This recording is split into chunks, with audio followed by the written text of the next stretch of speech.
Thanks for having me. So today I am going to be talking about how to go from 0 users to many users. I'm just assuming that you have many great ideas in your head at this moment, and you're kind of thinking about what the next step is.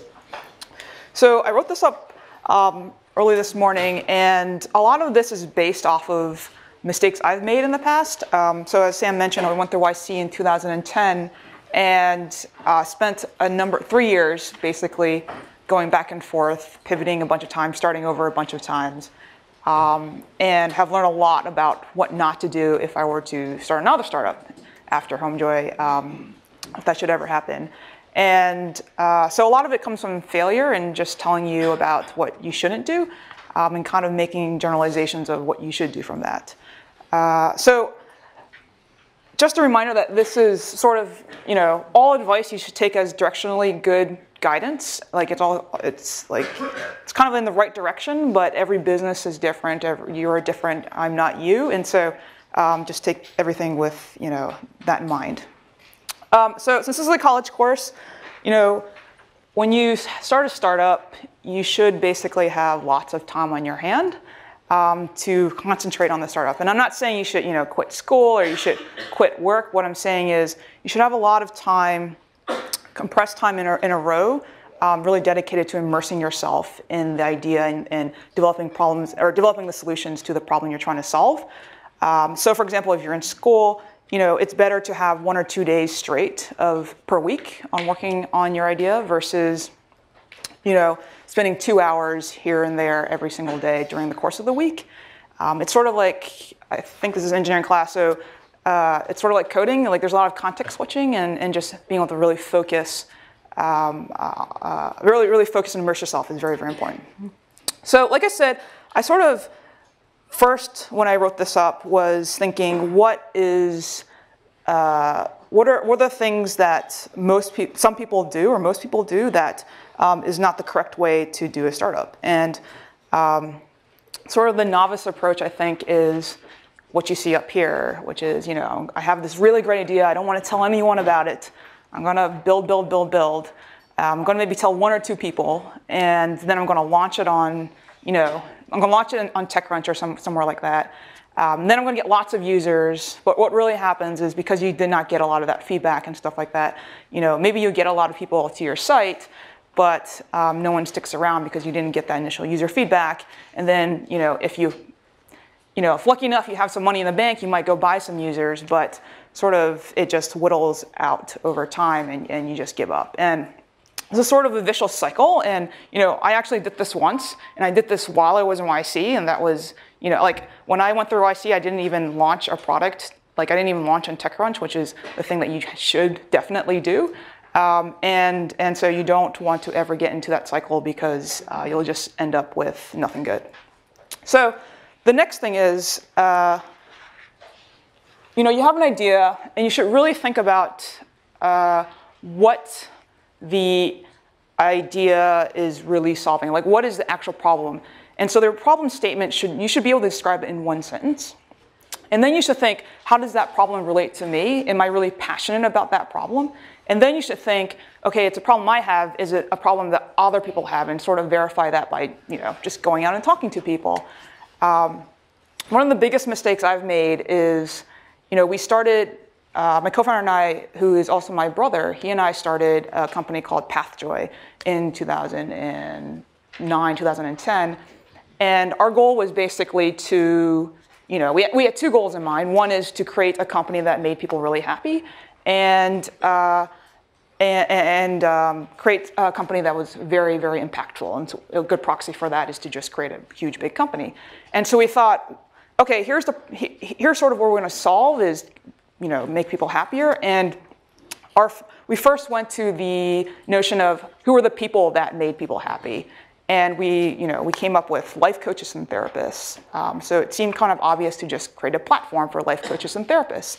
And what happened as a result, though, was that, when we started using the product ourselves, we're not cynical people by any means, but life coaches and therapists are just not people we would use ourselves. It was sort of useless to us. And so it wasn't even a problem we had, and certainly wasn't something we were super passionate about building out, yet we spent, almost a year trying to do this.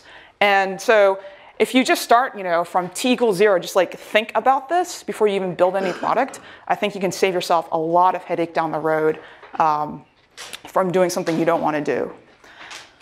So say you have a problem and you're able to state it. Where do you start? Like, how do you think of solutions? So the first thing you should do is think of what the industry that you are getting yourself into.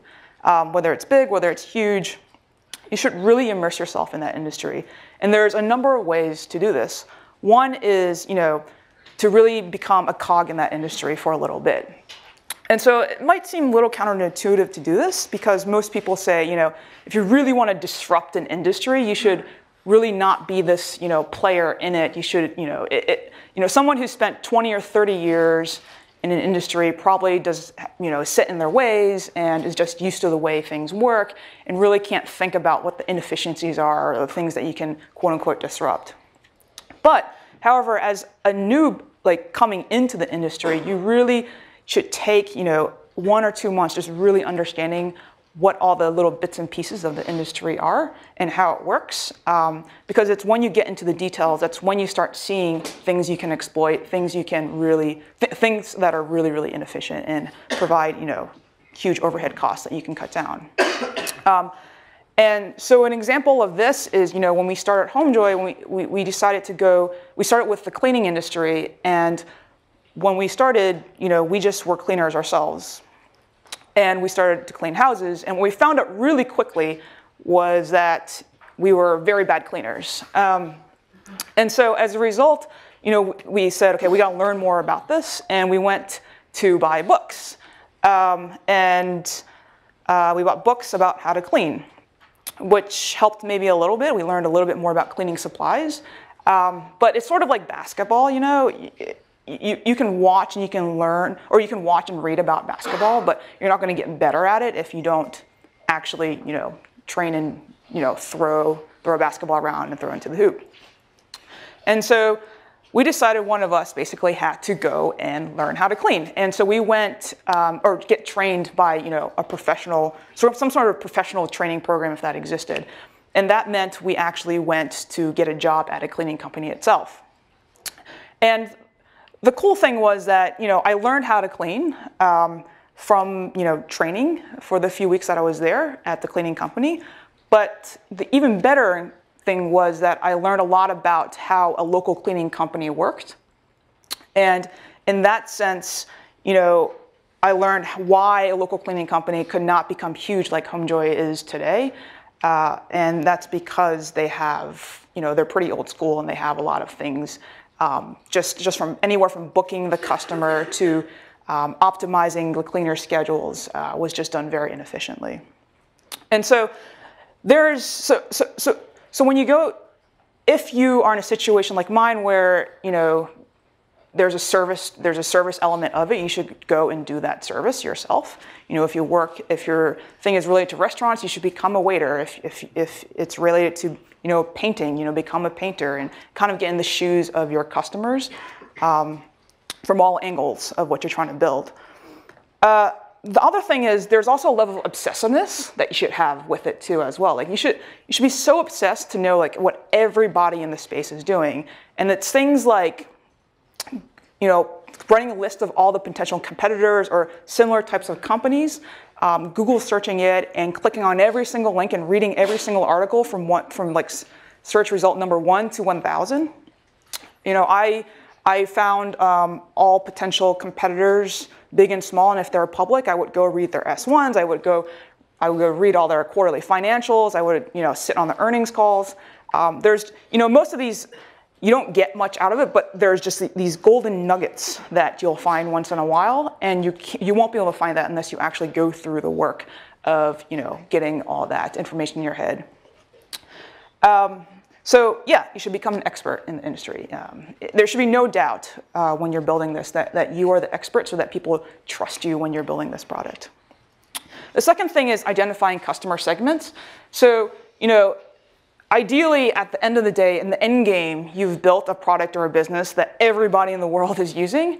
But realistically, in the beginning, you kind of want to corner off a certain part of the customer base so that you can really optimize for them. And that's just, it's just about a matter of focus and a matter of, just, catering towards whether it's teenage girls or whether it's, soccer moms. You'll just be able to, like I said, focus a lot on their needs. And lastly, before you even create the product, before you put code down, you should really storyboard out the ideal user experience of how you're going to solve the problem. And that's not just meaning, the website itself. It's meaning, how does the customer find out about you? Whether it's, it could be through an ad or through word of mouth or whatever. So they find out about you, they come to your site, they learn more about you. What's all that text say? What are you communicating to them? To the actual, when they sign up for the product or they purchased the service, what are they actually getting?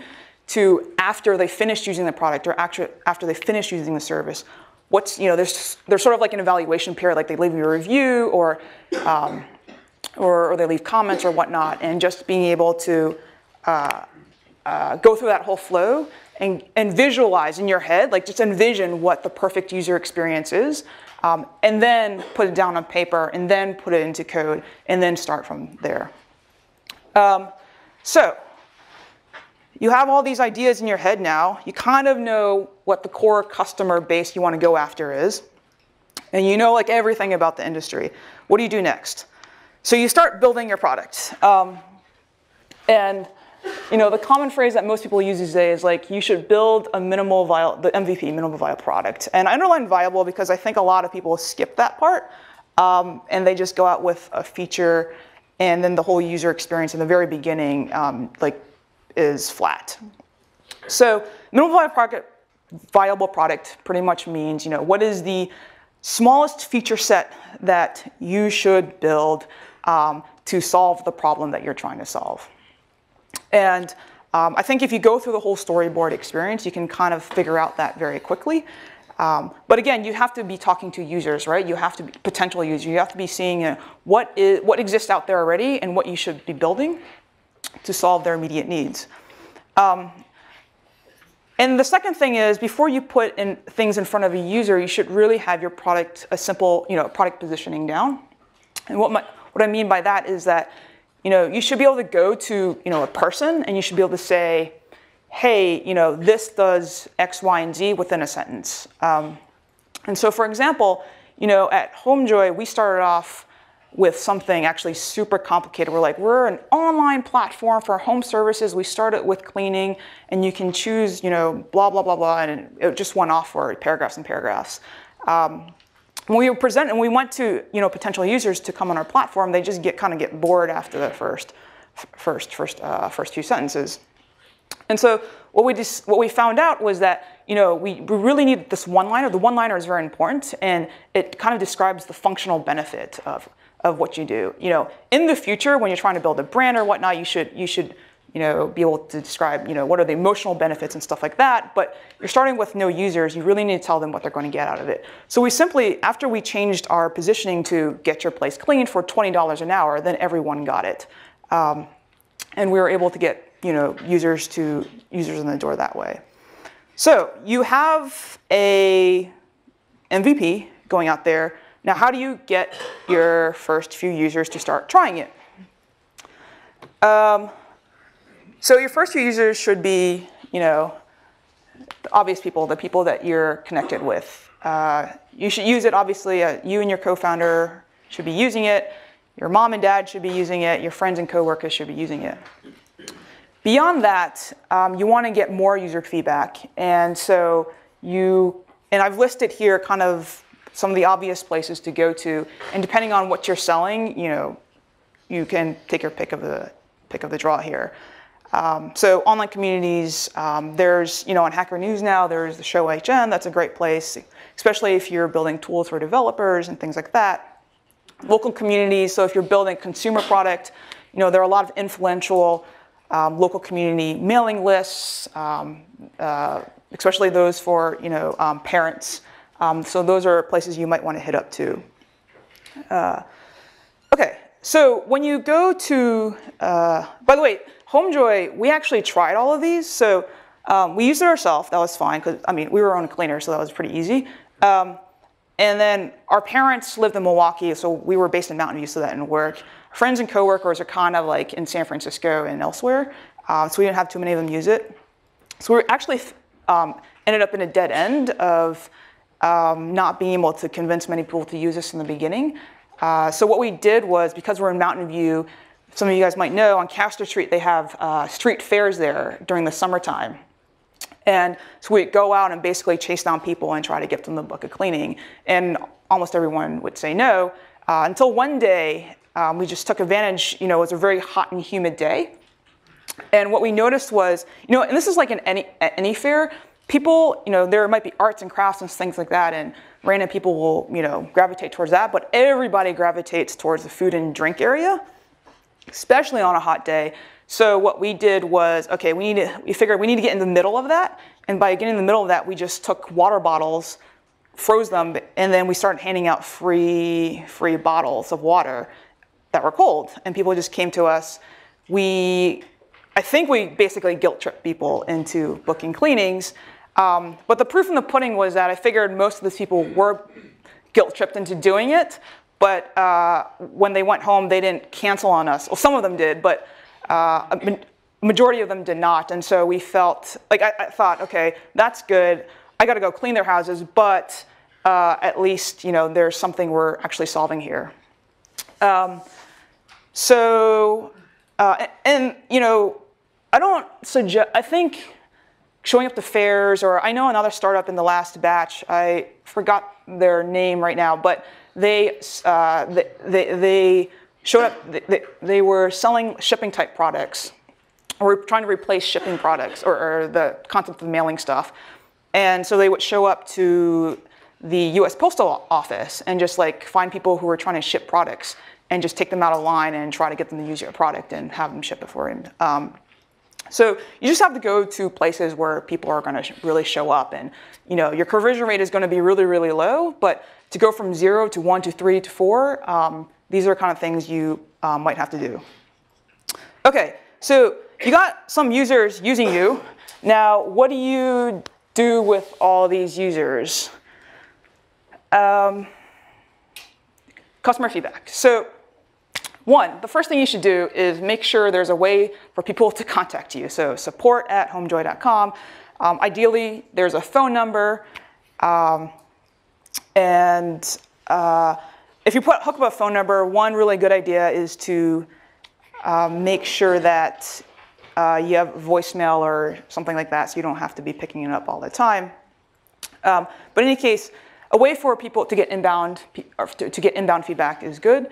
But really what you should be doing is going out to your users and talking with them. You know, get away from your desk and just get out and do the work. It seems like a slog, and it's going to be a slog, but this is where you're going to get the best feedback ever for your product. And this is going to teach you on what features you need to completely change, get rid of, or what features you need to build. And so one way to do this is to send out surveys, you know, to get reviews after they've used the product. This is okay, but generally, you know, people are only going to respond if they really love you or they really hate you, and you never get like the in-between. So kind of get the in-between and not get all the extremes is to go out and actually meet the person that is using your product. And it's not a good idea to, you know, I've seen people go out, meet the user, and they sit there, and it's like a laboratory, and it's like an inquisition almost. And you're kind of just like poking and poking and poking at them, like, why didn't you do that, why didn't you do that? That's not going to give you the best results. What you should really do is make it into a conversation. Get to know them, get them to feel comfortable, because you want to get them at a level where they feel like, you know, they should be honest with you to help you and improve things for you. So I found that actually taking people out for drinks and stuff like that was a very good way to do that. I'm not sure if all of you are old enough to do that, but you can take them for coffee. So another thing you should be tracking is how are you doing in general from like the macro perspective? And the one way to do that, the best way to do that is by tracking customer retention. That is the number of people that came in the door today, how many are coming back tomorrow, the next day, and so on and so forth. Usually over time, you're kind of looking at monthly retention. So people who came in the door today, are they still using it next month, and so on and so forth. The problem with that metric is that it takes forever to collect that data, and sometimes you don't have a month or 2 months or 3 months to figure that out. So a good leading indicator is actually collecting reviews and ratings, like 5-star, 4-star reviews, or collecting some notion of NPS, which is Net Promoter Score. So you're basically asking them from a rating from 0 to 10, how likely are they to recommend you to a friend, and calculating the NPS. And so over time, what you'll see is as you're building in new features, you should be able to see that the reviews or the retention is going up over time, which means you're doing a good job. If it's going down, you're doing a bad job. And if it's kind of staying the same, that means you probably need to go out and figure out what new things you should be building. The other thing is, I'll get to the qualitative thing later, but the one thing you should be wary of is the honesty curve, which is some people will just lie to you. So I was gonna let's just do it. So, I mean, this is like degrees of separation from you, and this is like level of honesty. Like, so here this is your mom. This is like your friends of friends. And here's like random people. So I don't know if you can all see this, but so your mom is going to be, she should use your product, but she's going to be proud of you anyway. And so she'll like maybe be honest like this much. And your friends will, they'll be pretty honest with you and give you feedback because they care about you. By the way, this is assuming it's a free product that you're giving them. And then over time, like as you get more and more random, these people don't even know who you are. It doesn't go like this really, but it kind of goes like this, where people don't care about giving you feedback. They just like, okay, here's a survey, type. And so you should take this into consideration when getting user feedback. Now, let's say you pay. It's a paid product, right? Well, let's just do this in green. So in the paid, your mom is going to be like down here. Like she's just going to lie to you and say, she's just going to feel sorry and say, this is a great product, of course. But then it goes like this, right? Which is to say that, your friends are kind of going to give you the right, they want to support you and give you the right feedback. But it's actually these random people out here that, if they really don't think what they paid for was worth it, they're going to really tell you. Because, it's money out the door. And so this is another way of saying you're going to get the best feedback. Like this is obviously, down here, you're going to get more feedback if you just make someone pay for it. So that's not to say, you should, the first time out, make people pay for it. But it's to say that you should if you're going to build a product that you're going to eventually need to, they're going to pay for the software or for the hardware or whatever, you should do that, get to the point where you can do that very, very fast. Because then that's when you get the real meaty stuff to help you in the future of how you can get more paying users in the door. All right, so you're getting a lot of feedback, and what do you do before you officially launch the product? So what you want to do is, you always want to be building fast, right? And you want to be optimizing for this stage of growth.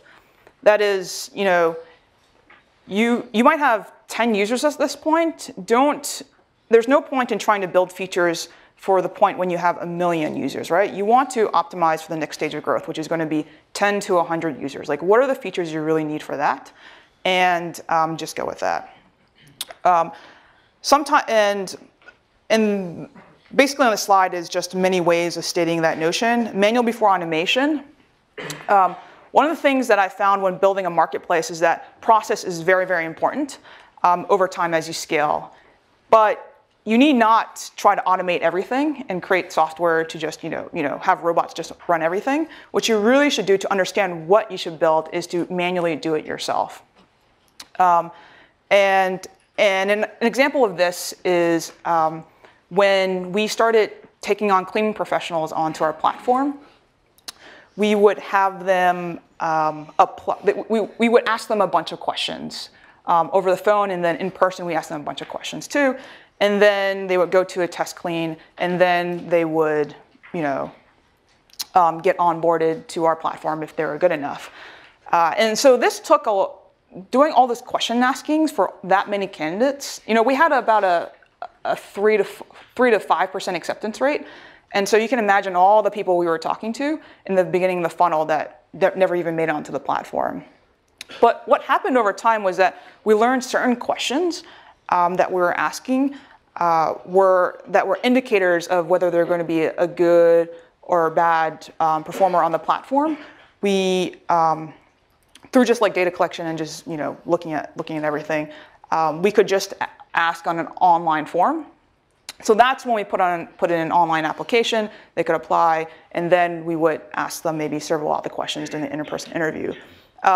So if you try to automate things too fast, then you run into this potential problem of not being able to move quickly on trying to iterate with things like questions on an application and stuff like that. And the third point here is temporary brokenness is much better than permanent paralysis. By that, what I mean is, perfection is irrelevant during this stage. You should, when you get to the next stage of growth, like what you're trying to maybe perfect in this one stage is probably going to not matter anyway. And so do not worry about all the edge cases when you're building something. Just worry about the generic case of who your core user is going to be. And then as you get bigger and bigger and bigger, the volume of those edge cases will increase over time, and you'll want to build for that. And lastly, beware of the Frankenstein approach, which is, great, you talk to all these users, they give you all these ideas. The first thing you're going to want to do is go build every single one of them and then go show them the next day and make them happier. You should definitely listen to user feedback, but when someone tells you to build a feature, you shouldn't go build it right away. What you should really do is, get to the bottom of why they're asking you to build a feature. It's usually what they're suggesting is not the best idea, but what they're really suggesting is, I have this other problem that you've either created for me while using the product, or I really need this problem solved before I'm ever going to pay to use this product. And so figure that out first, instead of piling on a bunch of features, which then hides the problem altogether. So you have you have a product that you're ready to ship, and so some people at this point will continue building their product and not ship it at all. And I think the whole idea of being stealth and perfecting the product to no ends is the idea that imitation is cheaper than innovation in terms of time and money and capital. And so I think everyone should just always assume in general, like, there's going to be, if you have a really good idea, no matter when you launch, someone's going to fast follow you, and someone's going to execute as hard as they possibly can to catch up with you. And so there's no point in holding out in all that user feedback that you can get by getting a lot of users, because you feel like, you feel paranoid that someone's going to do this to you. And I hate to keep harping on it, but this is things I see today with founders. This is something I went through as well. And I think unless you're building something that requires tens of millions of dollars just to start up, there's really no point in waiting around to launch your product. So say you have something that you feel ready to get lots of users on. So what do you do at this point? So I'll look at my time. So 20 minutes? Okay. So I will go over various types of growths in the next slides. But the one thing to note here, early on, when you are trying to get, when it's just you and your co-founder and maybe like a couple other people building, you're not going to be, create a team just for growth. It's going to be one person and one person only. And so you need to really focus, and you're going to be tempted to try like 5 different strategies at one time, but really what you should do is take one channel and really execute on it for an entire week and just focus on that. And then if that works, continue executing on it until it caps out. If it doesn't work, then just move on. By doing this, you will feel more certain that that channel that you were working on, that initial hypothesis, is wrong. You'll be, then if you tried only working a third of your time on it over the course of, 3 or 4 weeks.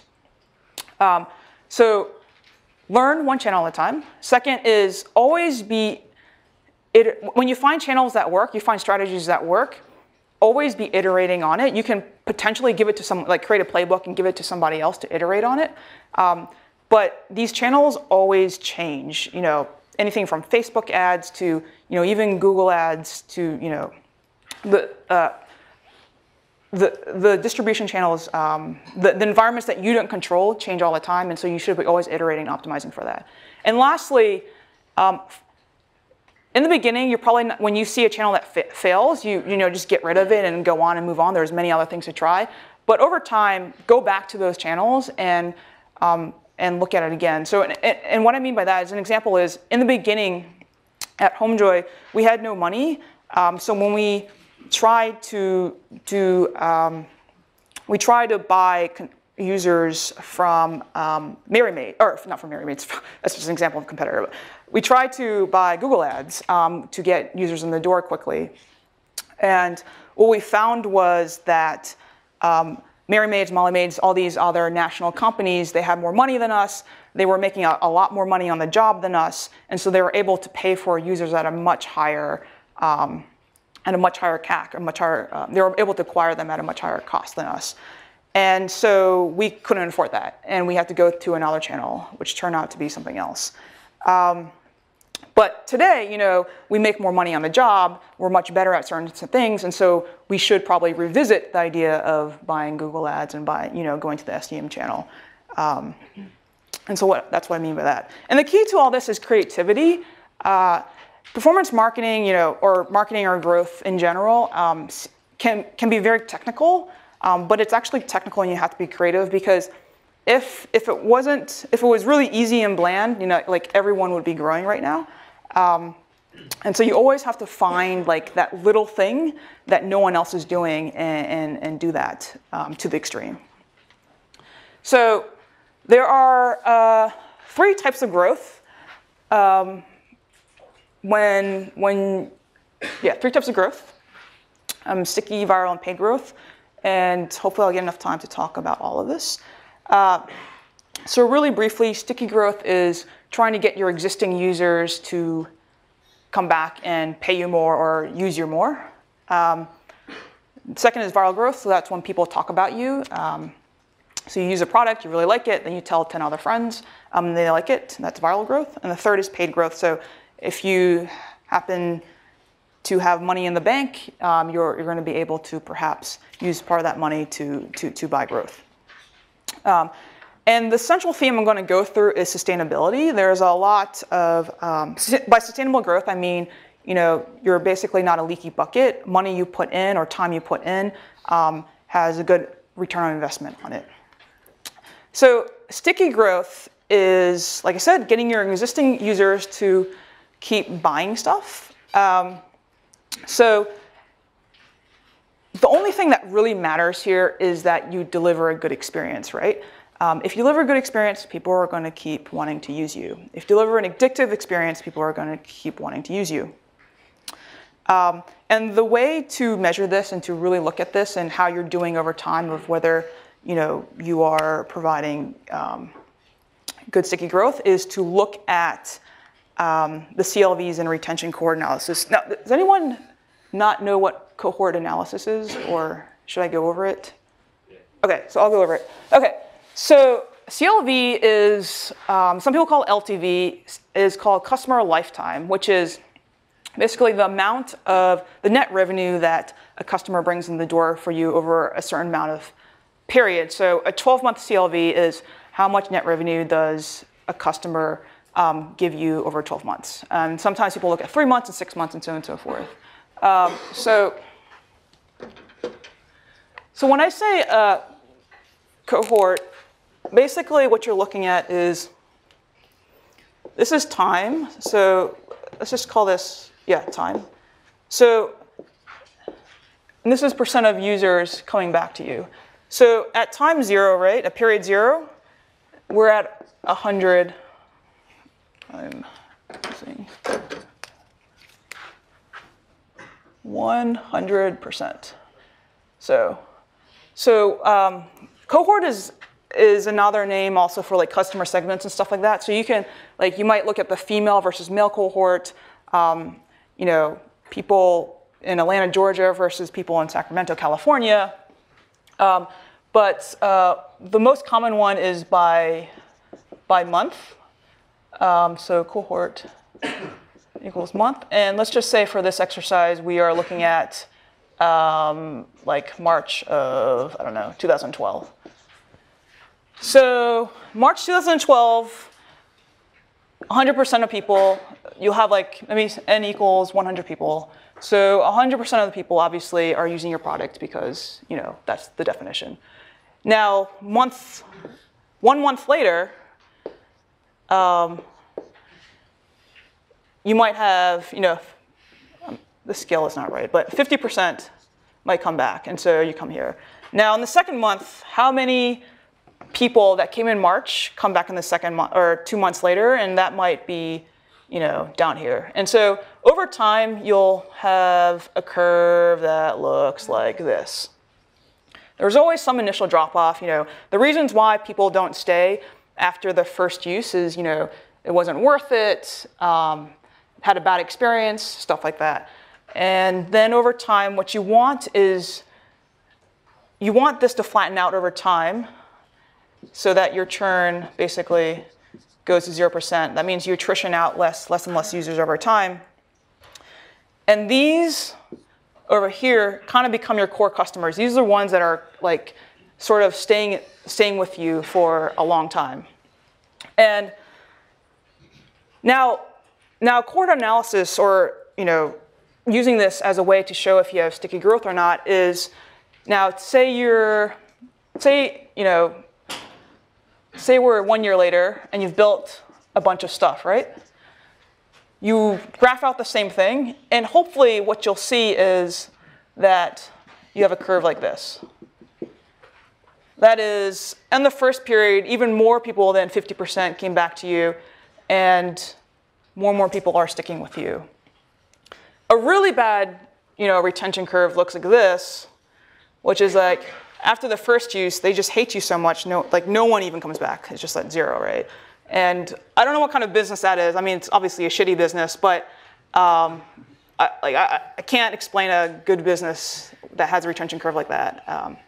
So anyway, so over time, as you are thinking of strategies to increase this curve, like keep making it go up and up and up, you want to basically look at this analysis over time to see if that strategy is working for you. Okay, does that make sense? Okay, cool. The second kind of growth is viral growth. And like sticky growth, you need to also deliver a good experience. But on top of that, you need to deliver a really, really good experience. Like, what's going to make these people shout out loud on Twitter or on Facebook or whatever and tell all their friends and email all their friends and family members about you? You have to really deliver a good experience. Combined with that is you need to have really good mechanics for the referral program itself. Like, you have 100 customers who really want to talk about you. Now, how are they going to talk about you? So in that sense, the viral growth strategy is all really about, one, building good experience. But if you have that, it's how do you build a good referral program? And so I've listed the 3 main parts of that. One is the customer touch points, which is where are people learning that they can refer other people.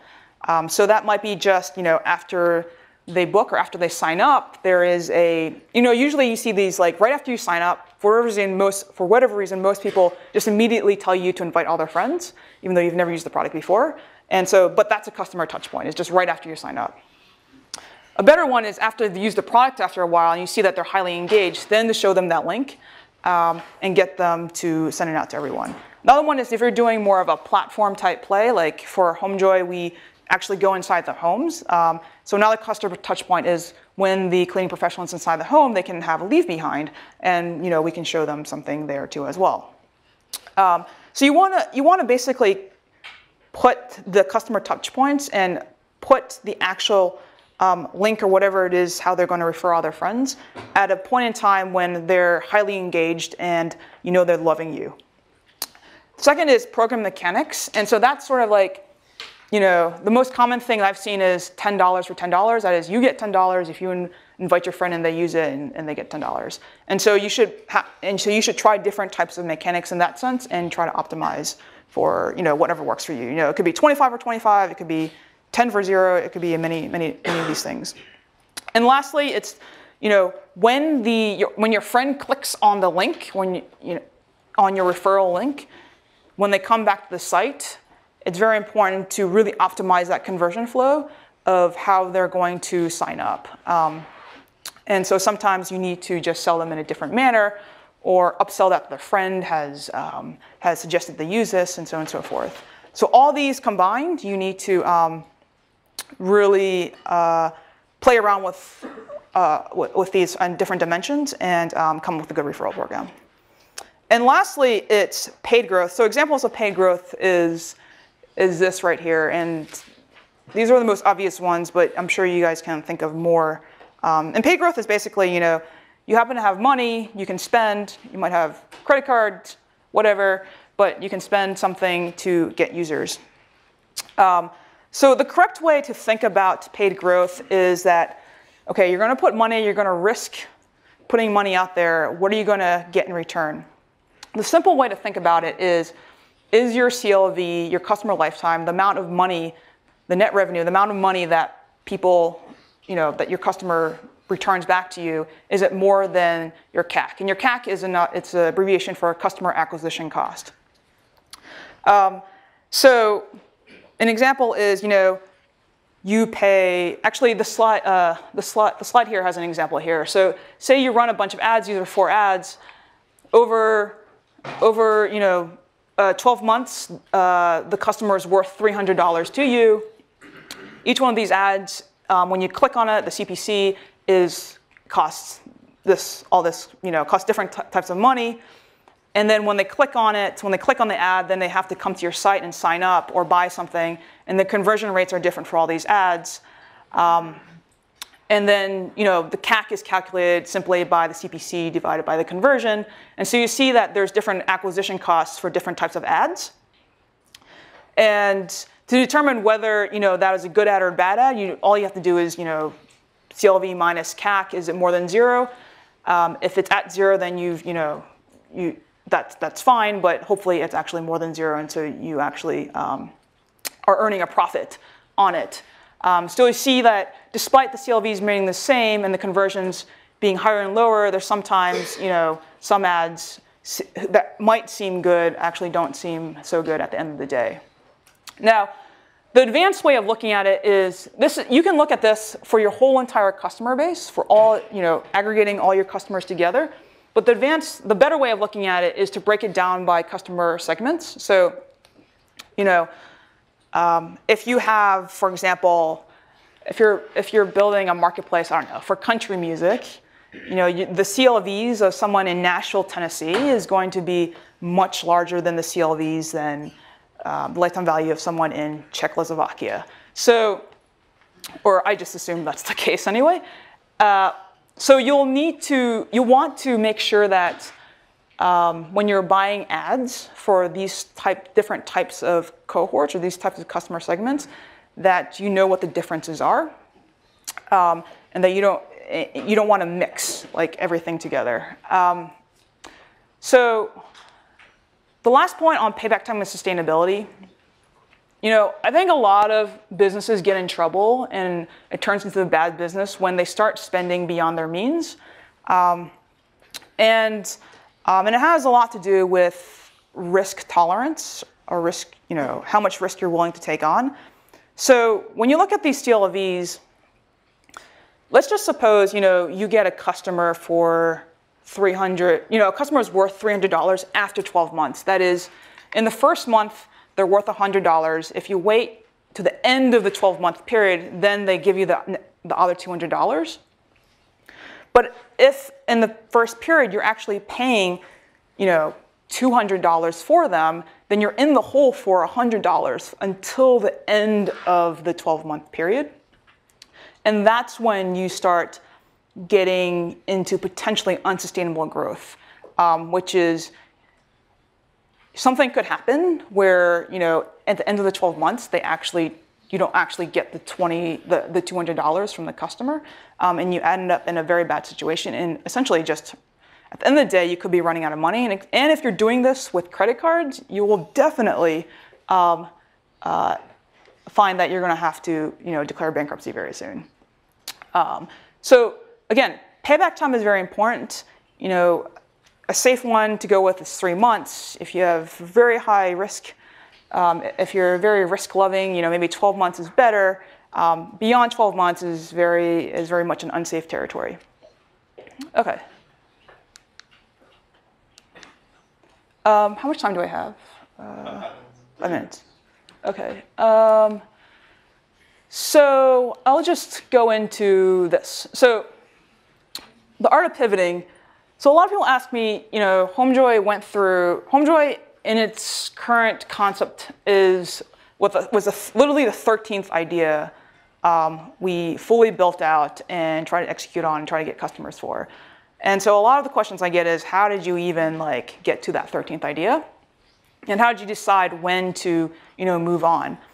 And so the best guidance I can give on that is to kind of look at these 3 criteria, which is once you realize you can't grow, or once you realize, despite, building out all these great features and talking to all these users, none of them stick, or none of them, you don't have any good high retaining users, or the economics of the business just doesn't make sense, then once you make that realization, you just need to move on. And I think the trickiest one is probably the growth one, because there's so many stories out there where a founder stuck with the idea, and then after 3 years, all of a sudden it started growing. So the trick here is basically what you really should do is you should have a growth plan when you start out, which is, you should ideally just have what is an optimistic but realistic way to grow this business. And so it might look something like this. And this is T, and this is number of users. So, in week 1, you just want 1 user. In week 2, you want maybe 2 users, and so on and so forth. And you can keep doubling, up and up. So in week 1, you should basically do as much as possible, build what you have to build to get that 1 user. And then week 2, so on and so forth, you build whatever you need to get 2 users, 4 users, 8 users. In the beginning, it should be fairly, if you have a product that people actually want, you should be able to maintain this growth curve pretty easily just by walking around and manually finding people. It's when you get to you need 100 users a week where you need you need these growth strategies to start working. And so what I tell people is usually, if you're fully executing on your product and you're really working really, really hard, then if you go 3 or 4 weeks in a row of no growth, backwards growth, then it's time to maybe consider a pivot, in the sense that not starting over, completely come up with a new idea, but you're probably fundamentally doing something wrong, because in that early stage of a startup, you should always be growing. And so and this is optimistically what it looks like, and this is kind of the growth curve I set forth and put out when I started HomeJoy. But really what it looks like is like this. And so you want to make sure that when you're in a lull, like over here, that you don't just stop, right? And that's why you should wait 2 to 3 weeks As long as you keep working hard, you'll eventually get back here and you'll see a trend like this over time. Cool. So that's pivoting. And that's it. I can take questions at this point. Let's do one question. Yeah. One question? So one question online was if your users have a product that they're already somewhat comfortable with, how do you get them to switch to yours? Right. So there's always a switchover cost. I'll tell you the example of HomeJoy. So HomeJoy, we actually were creating a new market in the sense that a lot of our initial users never had cleanings before, so it was pretty simple to get them on board. And a lot of people who have cleaners already really trust their cleaner, and they will, to get them to come and use something else is actually probably the most difficult task in the world.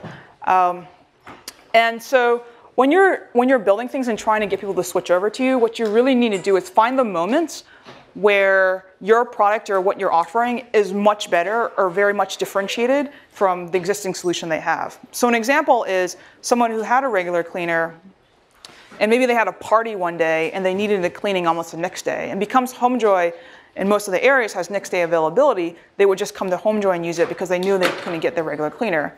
And once they start using the product, then that's when they start realizing the little advantages of using HomeJoy, which adds up to a big advantage. So, a lot of things are, realizing that, leaving cash out or leaving checks was really annoying, and so being able to do online payments was more convenient. Being able to book, cancel, and reschedule, according to your own schedule was very convenient, and so on and so forth. And so it's just, it's really hard a lot of people, when they build a product, they're like, and these 50 things are a little bit better than the existing solution.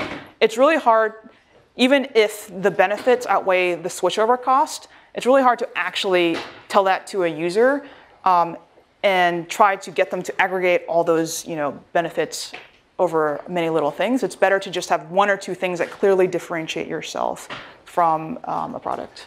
So. Thank you very much. Yeah, cool.